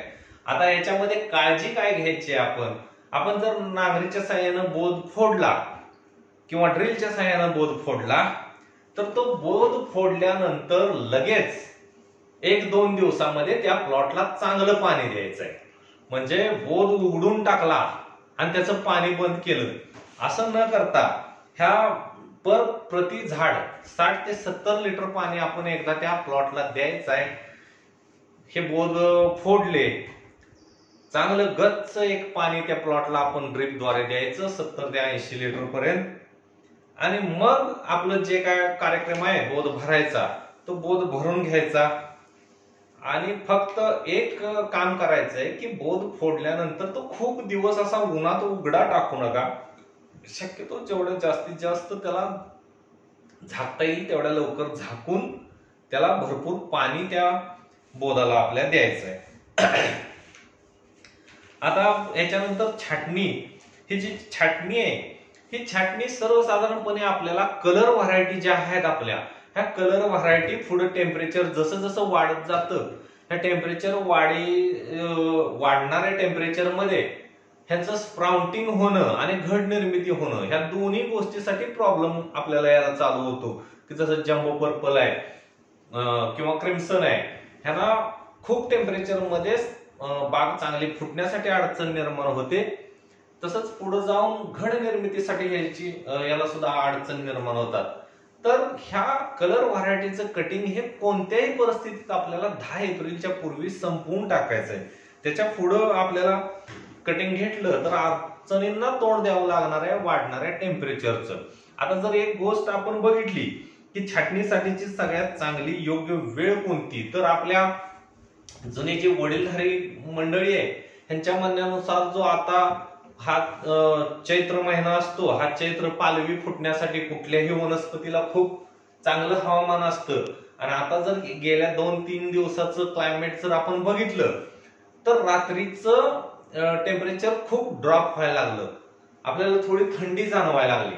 ह्याचा अर्थ असा आहे की कुठल्याही झाडाची डॉर्मन्सी ब्रेक करायची असेल तर 2 गोष्टी कारणीभूत आहे की परस्पर विरोधी टेम्परेचर. रात्रीचं टेम्परेचर ड्रॉप होतंय आणि दिवसा टेम्परेचर वाढतंय. आता ह्याचा परिणाम काय होतो की निसर्गातली आपण सगळी जर झाडं बघितली, जसं कडुलिंब आहे किंवा बाभळीची झाड आहे, ह्याला आता येणाऱ्या 10-15 दिवसांमध्ये नवीन पालवी आपल्याला फुटलेली दिसेल. तर त्याच्यासाठी हे सुटेबल क्लायमेट आहे. त्यामुळे ह्या येणाऱ्या 15-1 दिवसात जर आपण कटिंग आपल्या प्लॉटांची आवरत असेल तर स्प्राउटिंगला कुठलीही अडचण आपल्या बागांना येणार नाही. चांगल्या दर्जाचं स्प्राउटिंग आपल्याला आता मिळू शकतं. तरी सुद्धा कलर व्हरायटीचं जे कटिंग आहे हे खूप पुढं न येता सर्वसाधारणपणे जायला नकोय. आता दुसरी महत्वाची गोष्ट आहे की ज्या प्लॉटांना 1 महिन्यापूर्वी हे झालं, छाटण्या झाल्या, हार्वेस्टिंग झालं, त्या प्लॉटांना भरपूर विश्रांती मिळाली. पण आता जे प्लॉट हार्वेस्टिंग चालू आहे की ज्याचं हार्वेस्टिंग करून लगेच कटिंग करण्याची वेळ आहे, अशा प्लॉटांना विश्रांती द्यायला पाहिजे का आणि ती किती दिवस द्यायला पाहिजे? तर याच्यामध्ये एक अनुभव मी तुम्हाला सांगतो की झाड काय असतं की एक सर्वसाधारणपणे एका स्पीडनं चालू असतं आणि त्याचं माल हार्वेस्ट केल्यानंतर हळूहळू हळूहळू ते डॉर्मन्सीकडे जातं. आणि हे डॉर्मन्सीकडे चाललेलं झाड पुन्हा डॉर्मन्सीतून बाहेर पडायला ह्याला किमान 20 ते 25 दिवसाचा कालावधी लागतो. मग आपल्याकडं जर 20-25 दिवस आपल्याला त्या झाडाला विश्रांती देण्या एवढा वेळ असेल तर आपण आता हार्वेस्टिंग चालू असणाऱ्या बागांना थांबायचं आहे. अन्यथा माल खाली झाल्यानंतर एका आठवड्याच्या आत तो बाग आपण छाटून घ्यायचा आहे. ह्या बागा फुटण्याचं जर पर्सेंटेज बघितलं तर ते खूप चांगलं आहे. म्हणजे अर्धी विश्रांती देण्यापेक्षा एकतर विश्रांती द्यायची तर पूर्ण द्यायची, नसेल तर चालूवरच ती बाग छाटायची. आता याच्यामध्ये जर समजा आज उद्या आपलं हार्वेस्टिंग पूर्ण झालं तर पुढचे फर्टिगेशन याचे चालू करायचे, येणारे बेसल डोस देऊन टाकायचे, त्याचे फर्टिगेशन देऊन टाकायचे. बोध व्यवस्थापन करायचं असेल तर ते 4-5-6 दिवसात करून घ्यायचं आणि एका आठवड्याच्या आत तो बाग छाटून पुढच्या कामाला सुरुवात करून टाकायची. मग याच्यामध्ये जर आपण 10-12-14-15 दिवस थांबलो आणि बाग छाटला तर तो बाग फुटण्याला खूप अडचणी निर्माण होतात. तो अनइव्हन स्प्राउटिंग आपल्याला मिळतं. आणि जे खूप माग बाग खाली झालेले प्लॉट की ज्याला महिना विश्रांती मिळालेली आहे, असे प्लॉट चांगले फुटतात. आणि जे प्लॉट हार्वेस्टिंग झाल्या लगेच छाटले असेही प्लॉट चांगले फुटतात. पण अर्धी विश्रांती दिलेले प्लॉट हे म्हणजे डॉर्मन्सी कडे चाललेलं झाड पुन्हा लगेच आपण छाटून डॉर्मन्सी ब्रेक करण्याचा प्रयत्न करतो, तिथं आपल्याला अडचण निर्माण होती. जर क्रॉप लोड जास्त आहे आणि प्लॉट आपले लेट झाले खाली व्हायला आणि उशीर झाला आणि आता ते प्लॉट आपण छाटणार आहे तर अशा प्लॉटांना बेसल डोस फर्टिगेशन देऊन तो प्लॉट छाटायचा आणि त्याला एक मोकळं पाणी भरून द्यायचं. तो प्लॉट चांगला फुटतो, चांगली त्याची डॉर्मन्सी ब्रेक होती. म्हणजे सर्वसाधारणपणे ही गोष्ट आपली बाग कधी छाटली पाहिजे आणि किती दिवस त्याला विश्रांती दिली पाहिजे ह्याच्याशी निगडीत आहे. आता छाटणी करत असताना आपण बागेचा एक डोळा ठेवून सर्वसाधारणपणे तो बाग छाटला पाहिजे. जर आपल्याला वर्षाला त्याच ठिकाणी जर त्याचे डोळे जिवंत ठेवायचे आहे आणि ती घरं एकदा आपण सिलेक्ट केलेली आहे तर ती जिवंत ठेवण्यासाठी एक डोळा ठेवून आपण छाटणी करून घ्यायची आहे. ह्याच्यामध्ये डॉर्मेक्सच्या वापराविषयी काय लोकांचे आता मला हे आले कमेंट्स आल्या की डॉर्मेक्स वापरायचं का न वापरायचं. तर डॉर्मेक्स बद्दल पहिल्या वर्षीचा जर आपला प्लॉट आहे की ज्याचे सगळे ओलांडे सगळे डोळे आपल्याला फोडून घ्यायचे आहे आणि त्याची घरं आपल्याला तयार करायची आहे, अशा पहिल्या वर्षीच्या सगळ्या बागांना आपण डॉर्मेक्सचा वापर केला पाहिजे. त्याचबरोबर प्लॉट हार्वेस्टिंगला खूप लेट झाले किंवा बाग खूप उडी आहे, चांगली स्प्राउटिंग मिळत नाही, चांगली फुटत नाही, अशाच बागांना डॉर्मॅक्सचा वापर स्प्रेद्वारे आपण करायचा आहे। प्रति लिटर पाण्यासाठी 20 ml डॉर्मॅक्स जर आपण नॅपसॅक पंपानी किंवा पाठीवरच्या पंपानी किंवा ट्रॅक्टरच्या पाईपनी हलकस जरी स्प्रे ओलांड्यावर केलं तरी ते पुरेसं आहे। मात्र ज्या बागा पूर्ण स्टोरेज वाले आहे, ज्यांना भरपूर विश्रांती मिळाली, ज्याचं स्प्राउटिंग चांगलं होतं, किंवा ज्या बागा बसलेल्या आहे, ह्या वर्षी खूप फारसं टनेज नव्हतं, अशा बागांना डॉर्मॅक्स मारायची गरज नाही। त्या बागा ऑलरेडी चांगलं स्प्राउटिंग आपल्याला मिळणार आहे। जर मारायचंच आहे डॉर्मॅक्स तर पहिल्या वर्षीचे जे प्लॉट आहे आणि खूप उडी प्लॉट आहे आणि ज्याचं स्प्राउटिंग चांगलं मिळत नाही, अशा प्लॉटांना डॉर्मॅक्स प्रति लिटर 20 ml टाकून आपण मारून घ्यायचं। जर आपण ट्रॅक्टरच्या नळीने मारणार असाल तर 150-180 लिटर मध्ये ते 150 लिटर मध्ये होऊन जातं। नॅपसॅक पंपाने जर मारणार आहे तर 100 ते 125 लिटर मध्ये हे सफिशियंट आहे। 100 लिटर मध्येच ते ओलांड्यावर फक्त स्प्रे करून मारून टाकायचंय। त्याचबरोबर आणखीन एक काळजी बाग छाटल्या छाटल्या आपल्याला घ्यायची आहे की ह्या वर्षी जर आपल्या प्लॉट मध्ये मिलीबगचा प्रादुर्भाव जाणवला असला तर या ठिकाणी एक आपल्याला संधी असते की तो मिलीबग थोडेसे सिस्टमच्या बाहेर जाऊन आपण कंट्रोल करू शकतो। कारण असं जर बघितलं तर सीझन मध्ये किंवा त्या बागेला पाणी आल्यानंतर जी केमिकल्स आपल्याकडे उपलब्ध आहे ह्यांचा साठा खूप कमी आहे। जे रेसिड्यू लिमिट पाळून आपण खूप कमी केमिकल वापरू शकतो।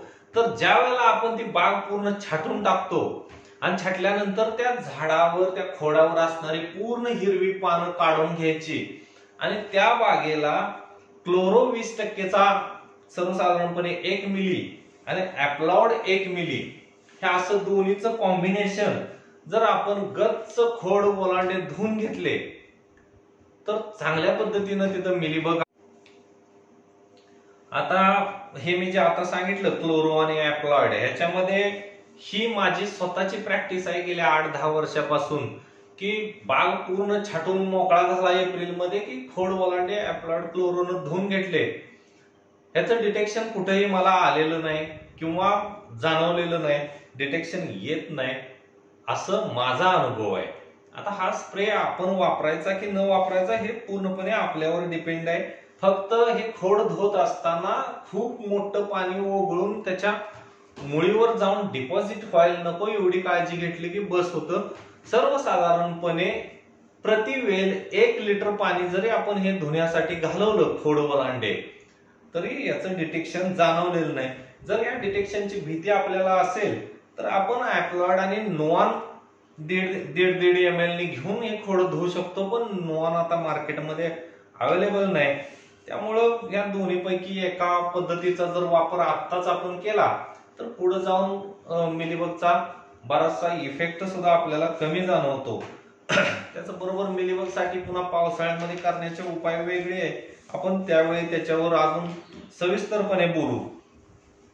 आता सर्वसाधारणपणे पाणी आपण ह्या छाटणीच्या पूर्वी किंवा छाटणीच्या नंतरचे पहिले 10 दिवस बागेला कशा पद्धतीने द्यायचं आहे तर हे पाण्याचे जे का डोस आहे लिटर मध्ये पर प्लांट हे आपल्या सर्व सभासदांना शेड्यूल मध्ये जेवढे फर्टिगेशन आणि जेवढं पाण्याचे डोस आलेले आहे तेवढ्यामध्ये ते सफिशियंट होऊन जातं। पण सर्वसाधारणपणे 40 ते 60 लिटर पाणी प्रति 5 दिवसाला चांगल्या जमिनीसाठी आपण द्यायला पाहिजे आणि हलक्या जमिनीसाठी सर्वसाधारणपणे तिसऱ्या दिवशी 40 लिटर पाणी हे छाटणीच्या आधी 8 दिवसापासून छाटणी नंतरच्या 10 दिवसापर्यंत आपण त्या प्लॉटला द्यायला पाहिजे। हे पाणी आपल्या येणाऱ्या शेड्यूल मध्ये त्या पाण्याचे व्यवस्थापन किंवा त्या पाण्यासंबंधी पूर्ण माहिती आपल्याला दिलेली आहे। तरी सुद्धा बऱ्याच आता एक कमेंट आली की मोकळं पाणी दिलं पाहिजे का? आता मोकळं पाणी देण्याविषयी तेच सगळे पॅरामीटर्स लागू होतील की भारी जमिनी आहे, जाम जमिनी आहे, झाडामध्ये स्टोरेज नाही, चांगलं उत्पादन निघालं, बाग फुटायला दमवते, अशा जमिनीला छाटणी झाल्यानंतर लगेच एक मोकळं पाणी द्यायला कुठलीही हरकत नाही.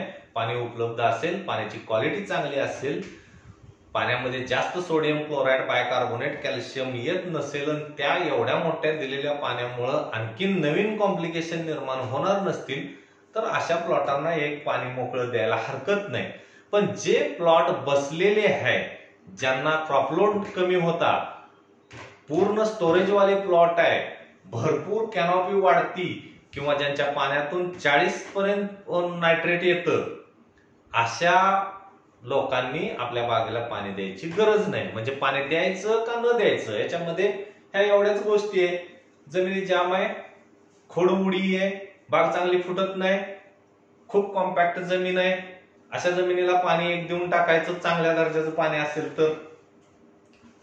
आणि ज्या जमिनी, जे प्लॉट बसलेले आहे, स्टोरेज वाले आहे, फुल स्टोरेज वाले, ह्या वर्षी माल आला नव्हता किंवा पाण्यात नायट्रेट खूप जास्त येतं, अशा लोकांनी प्लॉटला पाणी द्यायचं नाही. ड्रिपच्या पाण्यावर त्याचं भागून जात. आता द्राक्ष बाग एकसारखी आणि चांगली फुटण्यासाठी आपल्या मागच्या बऱ्याचशा लेक्चर मध्ये मी अन्नद्रव्य व्यवस्थापनाबद्दल बोलत असताना पोटॅश, कॅल्शियम, नायट्रोजन आणि फॉस्फरस ह्यांचा काय रोल आहे त्याच्याविषयी खूप वेळा सांगितलं. कदाचित लगेच आपली पुढच्या आठवड्यातली कार्यशाळा आहे, त्याच्यामध्ये अन्नद्रव्य व्यवस्थापन ह्या विषयावर हे सगळे खूप डिटेल्स मध्ये याच्यावर येणार आहे. तरी सुद्धा मी आपल्या सर्व सभासद बंधूंना एकच सांगू इच्छितो की बाग छाटण्यापूर्वी आणि छाटणीनंतर जे 2 डोस आपण आपल्या शेड्यूल मध्ये देतो, हे 2 डोस आपली बाग फुटण्यासाठी खूप महत्वाचे आहे.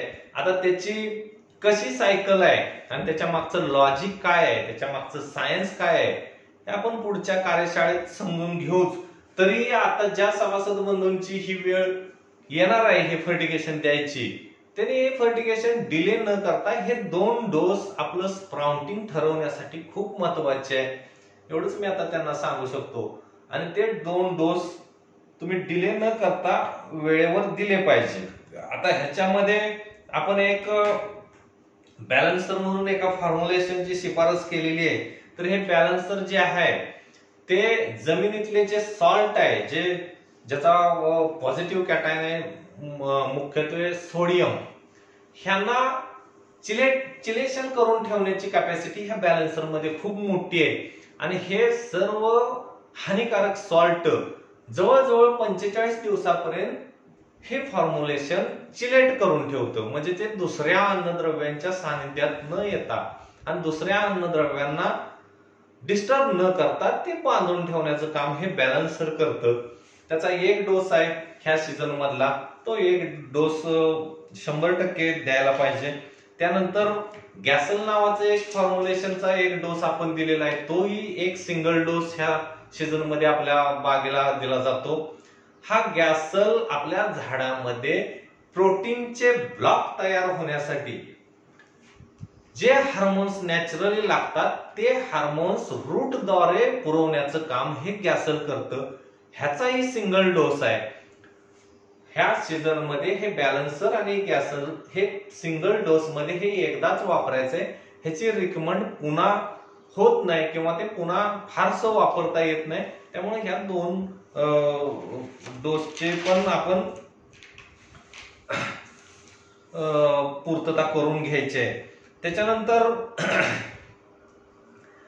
आताच एक कमेंट आली की खोडकीड कसं नियंत्रणात ठेवायचं. तर या मित्रांनो, खोडकिडीबद्दल मी मागच्या वेळेला पण बरेचसे ऑडिओ दिले होते, आपल्या कार्यशाळेत पण भरपूर त्याच्याविषयी सांगितलं. खोडकीड ही नियंत्रणात आणणे हे आपल्या हातात खूप कमी वेळ येत आहे. म्हणजे तिचं नियंत्रण कसं करायचं जर ह्या गोष्टीवर आपण विचार केला तर ह्याच्यासाठीचा असणारा वेळ हा आपल्याकडे खूप कमी आहे. आणि ह्याच्यामधलं सगळ्यात मेजर टायमिंग खोडकीड नियंत्रण करण्यामधलं जर कोणतं असेल तर 15 जून पासून 15 जुलै पर्यंतचा जो 1 महिन्याचा पॅच आहे, ह्या पॅच मध्ये आपण खूप चांगल्या पद्धतीनं खोडकीड नियंत्रण करू शकतो. कारण जर आपल्या वनस्पती कीटकशास्त्रज्ञ NRC चे यादव साहेब यांनी बऱ्याच वेळा आपल्याला एक गोष्ट सांगितली की तो पतंग या दरम्यान अंडी घालतो, की पहिला उन्हाळी पाऊस पडला का आपण बघितलं तर आपल्या बागेत सगळे पतंग मीटिंग साठी फिरायला आलेले दिसतात. त्याच्यानंतर सर्वसाधारणपणे 3-1 आठवड्याच्या अंतराने हे पतंग सगळे आपल्या द्राक्षाच्या त्या खोडामध्ये वर अंडी घालतात आणि ह्या अंड्यातून जी पिल्ल बाहेर पडतं ते पिल्लू बाहेर पडण्याचा काळ आणि ह्यांच्या मेटिंगचा काळ ह्याचं जर सगळ्याची कॅल्क्युलेशन डॉक्टर यादव सरांनी खूप चांगल्या पद्धतीने अभ्यास करून बसवलेली आहे आणि हे सर्वसाधारणपणे 15 जून पासून 15 जुलै पर्यंत ही झाडाच्या सरफेसवर असणारी खोडकिडीचं पिल्लू हे झाडाच्या मधल्या कास्ट भागामध्ये म्हणजे लाकडामध्ये आत प्रवास करत असतं. आता जर आपल्याकडे खोडकीड नियंत्रण करण्याची वेळेचा जर विचार केला तर ह्या काळात आपण कीटकनाशक स्प्रे करून किंवा जैविक मेट्रायझम किंवा बिवेरिया सारखी बुरशीनाशक स्प्रे करून किंवा आपण ड्रेंचिंग द्वारे एखादं कीटकनाशक देऊन ह्याचं नियंत्रण करू शकतो. समजा आपण ऍडमायर ड्रेंचिंग केलं एक 10-1 जूनच्या दरम्यान, तर हे ऍडमायर आपल्या झायलेम मधून फ्लोएम मधून त्या झाडामध्ये पास होणार आहे.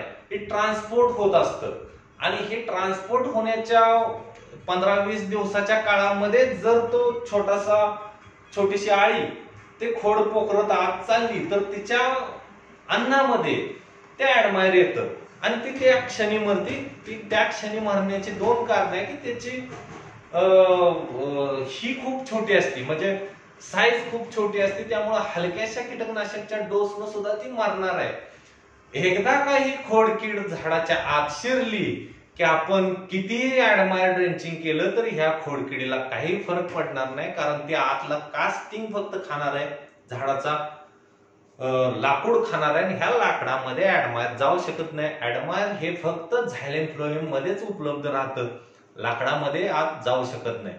दुसरी गोष्ट, कीटकनाशकचे स्प्रे आपण 15 जून पासून 15 जुलै पर्यंत 2-3 कीटकनाशकचे स्प्रे मला वाटतं यादव सरांनी कराटे चांगल्या पद्धतीचं रिकमेंड केलं होतं.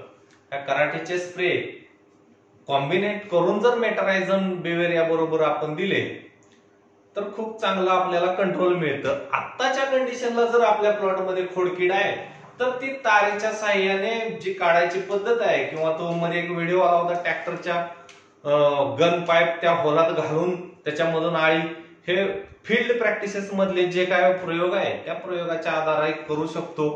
ह्याच्यासाठी रासायनिक किंवा सायंटिफिक कुठलीही पद्धत आता उपलब्ध नाही. पण सगळ्यात महत्वाची गोष्ट आणखीन एक मला सांगायची आहे, जर आपल्या बागेला खूप जास्त खोडकीड येत असेल तर हा सिग्नल आहे आपली बाग उडी झालेली आहे. उडी झालेल्या बागेलाच सगळ्यात जास्त खोडकीड दमवती. हेल्दी बाग आणि ज्याच्यावर सालीचा चांगला थर आहे, रसरशीत आहे खोड, अशा बागांना खोडकीड बिलकुल दमवत नाही. खोडकीड जर आपल्याला कंट्रोल करायची आहे नॅचरली, हे झाले लगेच करण्याची इलाज. पण आपल्या बागेत पूर्ण खोडकीडच नाही आली पाहिजे जर असं आपल्याला वाटतं तर आपली बाग हेल्दी ठेवायची आणि रसरशीत ठेवायची. बिलकुल आपल्या बागेला खोडकीड पुन्हा दिसत नाही. आणि याचे खूप सारे प्रयोग आम्ही आमच्या प्लॉट मध्ये केलेले आहे. कुठेही खोडकिडीचा प्रॉब्लेम पुन्हा जाणवत नाही जर आपले प्लॉट रसरशीत असतील तर. मला वाटतं अजून काय कमेंट्स आलेले आहे आपल्याला की कॅनोपी मॅनेजमेंट कशी करायला पाहिजे. तर मित्रांनो, आजचा जो विषय आहे तो बोध व्यवस्थापन आणि छाटणीची पूर्वतयारी हा विषय आहे. कॅनोपी मॅनेजमेंट बद्दल संपूर्ण माहिती, विरळणी कशी करायची, टॉपिंग कधी करायचं, किती पानावर सपकेन करायचं, कुठल्या व्हरायटीला किती सपकेन करायचं, सपकेन का करायचं, ते करण्याचा उद्देश काय असतो, त्याचं सायन्स काय आहे, याच्याविषयी पूर्ण सखोल मार्गदर्शन आपल्या येणाऱ्या कार्यशाळेत होणार आहे. मला वाटतं त्याच्यासाठी अजून एखादी कार्यशाळा, पुढच्या कार्यशाळेला कदाचित कॅनोपी मॅनेजमेंट हा विषय येईल. चुनखडीमध्ये पाणी नियोजन कसं केलं पाहिजे अशी एक कमेंट आपल्याला आता आलेली आहे. तर चुनखडीच्या जमिनीमध्ये पाणी नियोजन करत असताना ह्याच्यासाठी कुठलंही शास्त्रीय जे पॅरामीटर आहे हे न वापरता आपल्या जमिनीचे 2 मेजर पॉइंट आपण लक्षात ठेवायचे आहे. मॅक्सिमम पाणी देण्याची पद्धत आणि मिनिमम पाणी देण्याची पद्धत. याच्यासाठी आम्ही एक ड्रायर पॉइंट म्हणून एक सिस्टम आमच्या गॅलेक्सीच्या फॉलोअर्ससाठी विकसित केली की आपल्या जमिनीचा ड्रायर पॉइंट काढायचा व्हिज्युअली आणि किती जास्त पाणी दिल्यानंतर आपल्या नवीन वाढणाऱ्या फुटीला मॅंगनीज किंवा फेरस डेफिशियन्सी येते आणि किती कमी पाणी दिल्यानंतर आपल्या प्लॉटवर त्याचा इफेक्ट होतो. हे जे लॉजिक आहे हे लॉजिक प्रत्येक चुनखडीच्या जमिनीचं प्रत्येक बागायतदाराचं हे वेगळं आहे. ह्याचा जो मधला हे आहे आपल्या पाणी देण्याच्या पद्धतीचा ह्याच्यामध्ये आपण आपल्या ड्रायर पॉइंटचा समावेश करायचा आहे. मला वाटतं ड्रायर पॉइंट कसा काढायचा ह्याच्याबद्दल मी पुढच्या कार्यशाळेमध्ये पाणी व्यवस्थापन हा विषय येणार आहे, त्याच्यामध्ये खूप डिटेल्स मध्ये सांगतो. तरी सुद्धा मला एक गोष्ट सांगायचंय की चुनखडी किती टक्के आहे आणि जर सर्वसाधारणपणे 8-9-10% पर्यंत चुनखडी असेल तर नॉर्मली कुठली अडचण येत नाही, रेग्युलर पद्धतीने आपण पाणी देऊ शकतो. पण ही चुनखडी जर 15, 20, 25, 30% असेल तर मात्र पाणी देताना खूप विचारपूर्वक पाणी द्यावं लागतं आणि आपल्या जमिनीला किती लिटर पाण्याची किती दिवसाला गरज आहे ह्याचा पूर्ण शेड्यूल आपल्याला व्हिज्युअली ठरवावं लागतं. आणि त्याच्या संबंधी मी आपले जर फॉलोअर मंडळी असे हायर चुनखडीवाले आहे तर त्यांच्यासाठी त्या पद्धतीची रिकमेंड मी वेळोवेळी देत जाईन. तर आता पुढची महत्वाची एक गोष्ट आहे की हे जे आपल्या या आजच्या कार्यशाळेचे जे 2 प्रमुख मुद्दे होते, छाटणीची पूर्वतयारी आणि बोध व्यवस्थापन, तर त्याच्याविषयी बऱ्याचशा गोष्टी आणि बरेचसे पैलू आपण आतापर्यंत बघितलेले डिस्कशन केलेलं आहे. आता पुढच्या आठवड्यात जी आपली दुसरी कार्यशाळा होईल त्या कार्यशाळेमध्ये अन्नद्रव्य व्यवस्थापन, विरळणी आणि पाणी व्यवस्थापन ह्या 3 मुद्द्यावर आपण पूर्ण सखोल डिस्कशन करणार आहे. न्यूट्रिशन याचे अन्नद्रव्य व्यवस्थापनाविषयी आपण जे बोलणार आहे याच्यामध्ये प्रमुख नत्र, स्फुरद, कॅल्शियम, मॅग्नेशियम ह्या 4 न्यूट्रिशन आणि पोटॅश ह्या 5 न्यूट्रिशन विषयी आपण पुढच्या कार्यशाळेत बोलणार आहे. तसंच ह्याच्या मुळीची कार्यक्षमता, ते झाड न्यूट्रिशन कसं घेतं, त्याच्यामध्ये पाण्याचा काय रोल आहे, त्याच्यामध्ये जमिनीचा काय रोल आहे, क्ले पार्टिकलचा काय रोल आहे, सँडी, लोम ह्याच्या जमिनीचे प्रकार आहेत, ह्याचा काय रोल आहे, ऑर्गॅनिक मॅटरचा काय रोल आहे, हे सगळं आपण डीप मध्ये समजून घेणार आहे. पण तत्पूर्वी आपल्या सर्व गॅलेक्सी फॉलोअर्स सभासद बंधूंसाठी एक सूचना आहे की आपल्याला जी काय ऍडवायझरी साठी आपण आम्हाला मेसेज करता ह्या मेसेज मध्ये आम्हाला जी माहिती गरजेची आहे ही संपूर्ण माहिती सभासद बंधूंनी द्यायला पाहिजे. ह्याच्यामध्ये प्रत्येक वर्षी आपल्या सॉइलचं सॅम्पल जे नॉर्मल आहे ते प्रत्येक वर्षी करायला पाहिजे. 2 वर्षातून एकदा पाण्याचं सॅम्पल करायला पाहिजे. 3 वर्षातून एकदा फिजिकल पॅरामीटर चेक करायला पाहिजे. ह्या 3 सगळ्यात महत्वाच्या गोष्टी आमच्याकडे उपलब्ध पाहिजे तुमच्या अकाउंटला सेव्ह आमच्या ऑफिसला. त्यानंतर संपूर्ण माहिती यावर्षी प्लॉटचा लोड किती निघाला, प्लॉट उडी आहे का हेल्दी आहे, प्लॉटचे सर्व रिपोर्ट किंवा बागेचे फोटो हे सगळे टाकल्यानंतरच त्या प्लॉटच्या ऍडवायझरीसाठी विनंती करावी अशी आमची सर्व सभासद बंधूंना विनंती आहे. याच्यासाठी जर अधिक माहिती आपल्याला पाहिजे की ह्या ऍडवायझरी बद्दल किंवा ही कशी मिळणार आहे किंवा कशी घ्यायची आहे तर तुम्ही कंपनीच्या प्रतिनिधीला फोन करू शकता किंवा ऑफिस वेळेत ऑफिसच्या नंबरला तुम्ही फोन करून हे जाणून घेऊ शकता. मला वाटतं ह्या आजच्या कार्यशाळेचे हे जे प्रमुख मुद्दे आहेत ते संपलेले आहेत. आता या पुढच्या कार्यशाळेसाठी आपण लगेच लवकरच भेटू आणि त्याच्यामध्ये मी जे आता मुद्दे सांगितले त्याच्याविषयी सविस्तरपणे आपण डिस्कशन करू आणि मी या ठिकाणी आता थांबतोय. धन्यवाद.